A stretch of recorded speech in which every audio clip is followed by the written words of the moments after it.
Michael is like a big dog that you think might bite you.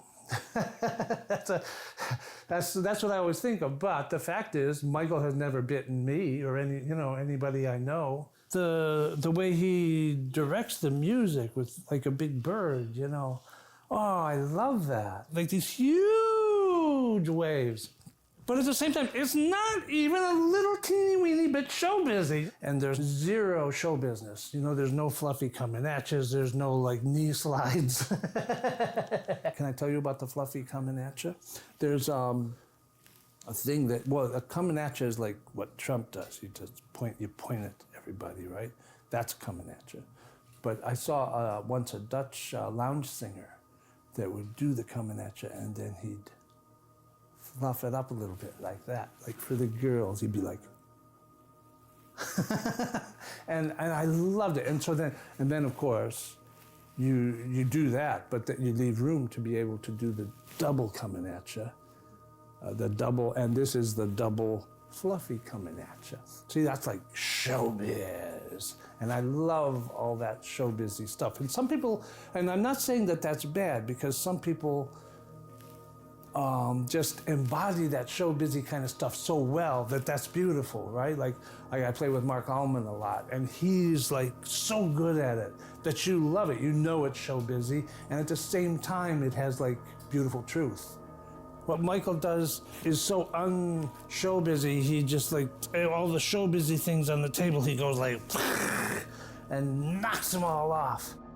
A few years ago I made some joke like on Twitter. I was just like, until Swans get, into the Rock and Roll Hall of Fame, like it's a sham institution or something. And that's kind of a joke, but I think it's true actually. And I feel like there's certain groups that because they just they've remained somewhat underground, and like whatever that means, it's hard, at this point it's hard to know what that means, but they just haven't quite had the same kind of critical success on that level, have sort of not experienced that kind of like enshrinement. But I think that Swans at this point and Giraud at this point have that air to them. I have two little children, like a 6-year-old and a 3-year-old.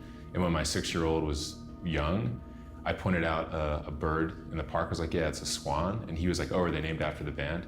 And it's because like one of his like early things he liked was swans. I think it's because of the like white noise kind of like sounds in the back. And it was around, I guess, the time of the Seer or something that he would have been listening to that. And it would calm him down. So I'd play swans because he could just kind of like calm down.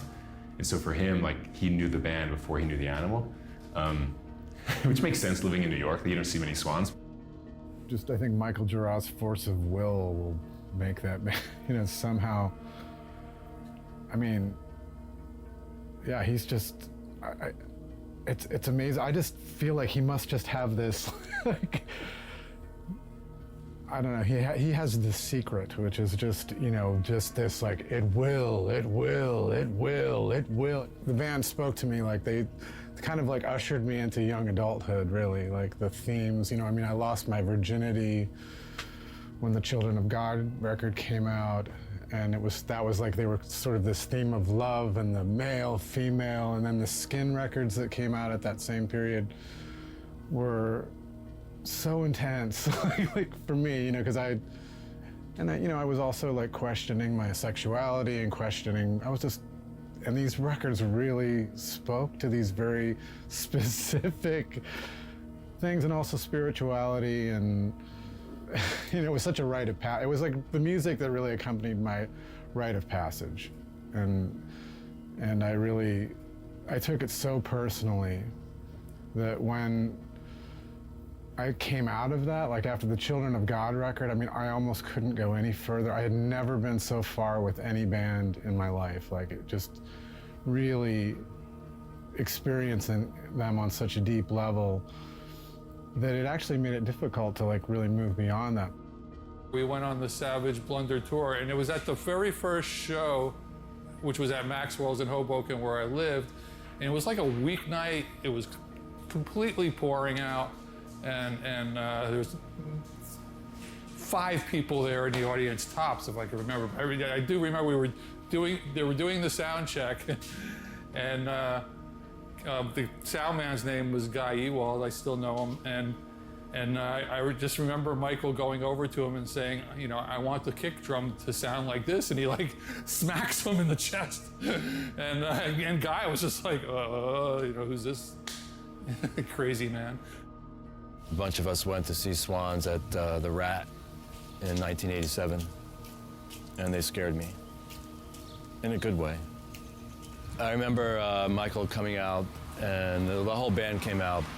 It was dead silence, and Michael stared at everyone in the audience. And he later told me that he used to do that, stare at every person, like make eye contact with everyone. And it was quiet for maybe 10 minutes. It felt like 10 minutes. And then Al kicked it in and blew me away. Yeah, it was great. And I'll never forget him saying to me he was going to ride me as a drummer. So he kind of put the fear of God in me. I find Michael's lyrics very gentle. You know, like I find them powerful because they're honest. You know, so there's nothing. I don't find them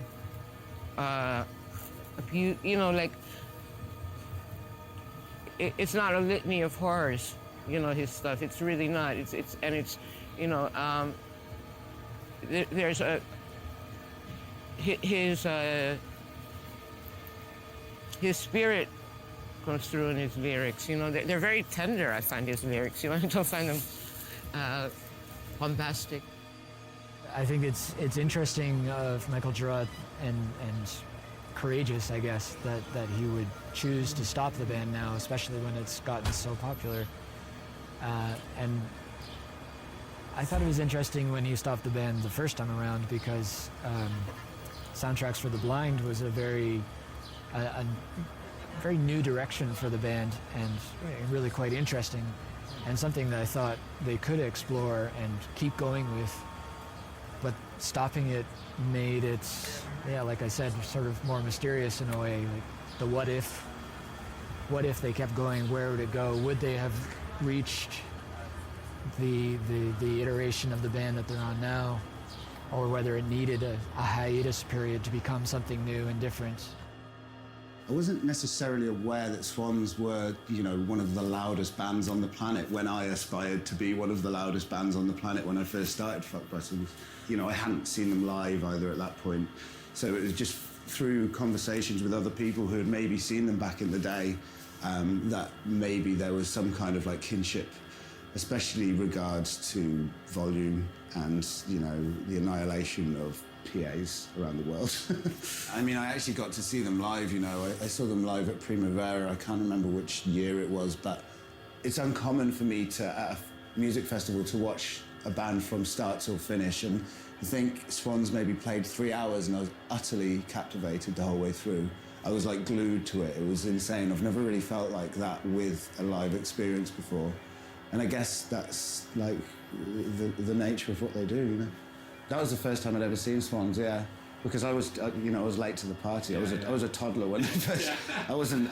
I mean, the interesting thing I find about Swans is even that when it is at its most quiet, it's utilising every single aspect of like the sound spectrum. I mean, the silence is as terrifying as is the wall of sound, I would say, with Swans, which is a very interesting thing to manage to do. I would say it's quite an achievement.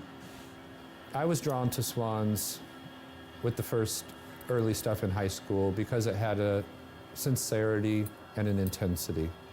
And growing up in the suburbs, it really felt like people weren't sincere and people were definitely not intense. I also really, since an early age, would pick records simply based off of their covers. And that was before record stores had a lot of turntables, at least in Indiana, where I grew up.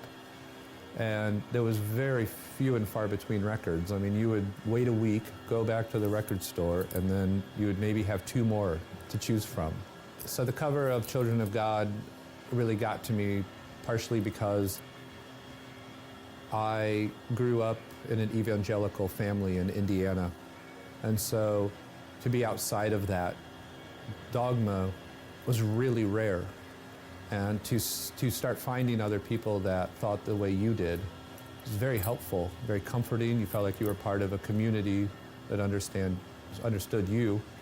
And so once I saw something that said Children of God and had a cross on it, but you knew wasn't the latest, Sunday school lesson.